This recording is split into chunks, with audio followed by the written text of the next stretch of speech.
Hello guys, in this video I'm going to show you how to pay in Dogecoin using Revolut. Basically it's pretty easy. I'm going to show you step by step. Basically you can change your debit card to be using Dogecoin instead of any other currencies. So just go to the homepage. On the homepage, go to the top right corner of the screen where you can open up your cards. This is your card settings. You will see all your debit cards here and you can basically choose any of them. Just tap on it and go to settings. In the settings menu, go to the bottom of the list where it shows you spend from.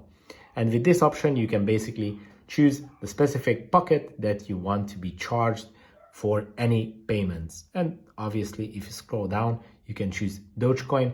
And from now on, your pocket is going to charge your Dogecoin wallet for any payments. It's that easy. If this video was helpful for you, please consider sending a super thanks donation.